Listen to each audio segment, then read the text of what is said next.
دا نبی علیه الصلاة والسلام سی و دا ډیر با اصوله سیاستمدار و ډیر په خبرو په هر شي باندې انتها درجه الله تعالی پوهه ورکړې وه.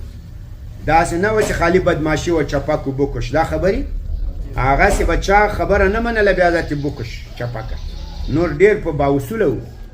نبی علیه السلام چې مدینه منورې ته هجرت وکړو اوس و خزرج خو ایمان پې راوړ یاردو چه کردن؟ ایمان آوردن. نبی علیه الصلاة والسلام دا خو انصار شو. نبی علیه السلام آمد به سه قبیله دیگر یهودو تراغی بنی قریظه بنی قینقاع بنی نذیر دا یو قبیله تراغی وای زه خو نبی آخر زمان یم او دې خلکو په ما ایمان راوړ او ما دلته هجرت کړی نور به زه دلته اوسېږم تاسې اوس ما سره څه کوئ شما امرای ما چی میکنید امرای ما به ما ایمان میآورین یا لما سره صلح کوئ دعا یا امرای ما جنگ میکنید سه هغه درته ویل موږ خو په تا ایمان نه راوړو وایي ښه صلح کوو جنګ کوئ وایي نه موږ مدینه کې جنګ نه غواړو صلح کوئ و صلح کوو ښه ولیکئ صلح قلم کاغذ یې راواخیستل صلح یې څنګه کړه ویې لیکل صلح کې ډېرې خبرې دي یو په صلح کې خبره دا وه که چېرته د نبي علیه الصلاة والسلام له یو دښمن سره جنګ و له مدینې نه بهر نبي علیه الصلاة والسلام پوهېږي خپل دښمن یې پوهېږي موږ پکې مداخله نه لرو او که نبی علیه الصلاة والسلام پس یو دښمن مدینې ته راغی مدینه د موږ مشترک کور ده یهود به بیا چا سره ملګري له نبی علیه الصلاة والسلام سره ولیکئ بلکل ولیکئ ښه که د یهودو چېرته بهر جنګ و بس یهود پوهېږي خپل دښمن یې پوهېږي که یهودو پسې څوک مدینې ته راغی څوک به دفاع کوي نبی اسلام هغه به له دوی سره دفاع به کوي ولیکئ بلکل ولیکئ که یهودو یو مسلمان مړ کو عمدن قصاص به که مسلمان یو یهودی مړ کو عمدن څه شی به قصاص به ولیکه ولیکه که یهودی مسلمان مړ کو خطأ دیت به که مسلمان یهودی مړ کو خطأ څه شی به دیت ولیکه که مسلمان چیرته به هر قتل خطا وکړو دیت به ورکیږي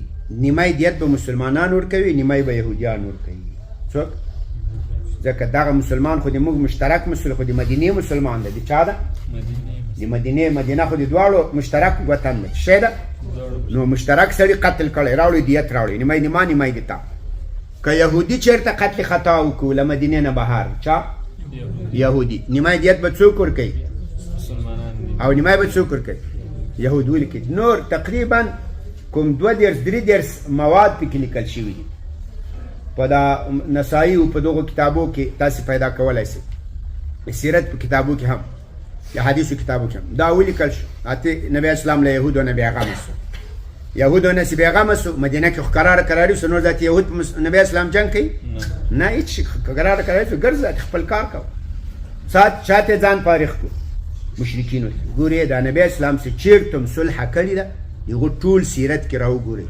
هغو داسې صلح نه ده کړي چې ټولو کافرانو ته ویل چې برو خیري ما خیري تو کراري ده نه یو کافر سره به صلح وکړه په بل به څه شی وکړو حمله وکړه بل سره به صلح وکړه په بل به حمله وکړه له بل سره به صلح وکړه په بل داسې موقع ته به کتل ښه نبی اسلام مشرکینو ته فارغ سو فارغ سو اوس غدرونو ته ګوره بني قینقاع یهودیان سول بني قینقاع دا زرګران ول دا د سرو زرو سپینو زرو کاروبار کول یو مسلمان زنانه ورغلی د کوم زرګر دکان کې سودا کوي چې شی اخلي چې زمې خره یهودي ظالم راولاړ شو دې د لمنې دلته څټ کې ور وتړل دامن ازیر از پشت سر د پشتش بسته کړ هغه ښځه غریبه نه ده خبر و زن از خود خبر نیست هغه چې دا ښځه جګه سوله هغه بې پردې شو هغه یو وارې چغې کړو چې چغې کړه دلته نږدې کوم مسلمان تېرېږي حمله یې وکړه دا دکاندار یهودی مړ یهودی چې مړ کړو دا خو د یهودیانو بازار و یهودیان پرې راټول ځه مسلمان یې څنګه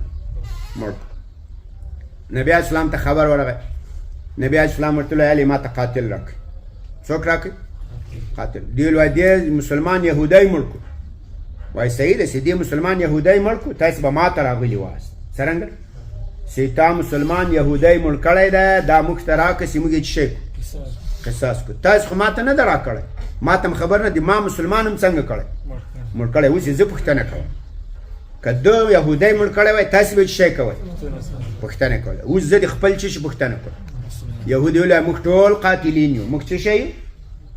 ما کلگی چه هستیم؟ قاتلین هستیم. نبی علیه الصلاة والسلام په منطق خو پوه سوی که نه سوی پوه؟ په منطق پوه سوی. منطق نه منې اوس زور ته هم پسې ګوره څه شي ته و داسې نه ده چې خالي منطق سته او زور نسته. نبی اسلام ښه ټول قاتلین یاست. حمله یې پرې وکړه. شی پرې وکړه، محاصره یې کړل.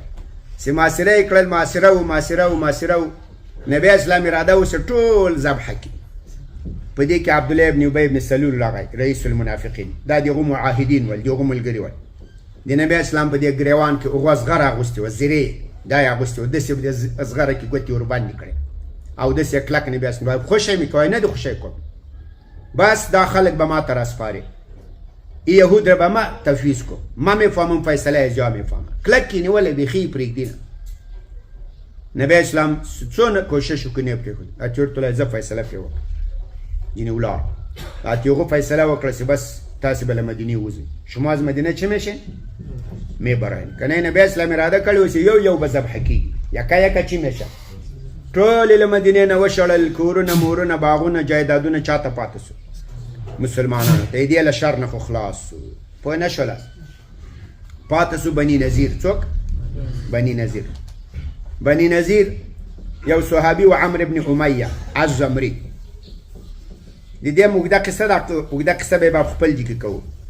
ای سیرت ووایه، د صحابو قصې ووایه چې په قرآن او په حدیث هم زده سي. څوک هم زده سي؟ دا نه زده کېږي داسې خوسې تسي. قرآن دا د نبی اسلام په زمانه کې نازل شوی، په هغو واقعاتو کې نازل شوی. نو چې تا هغه واقعات نه یې زده به دې زده کېږي.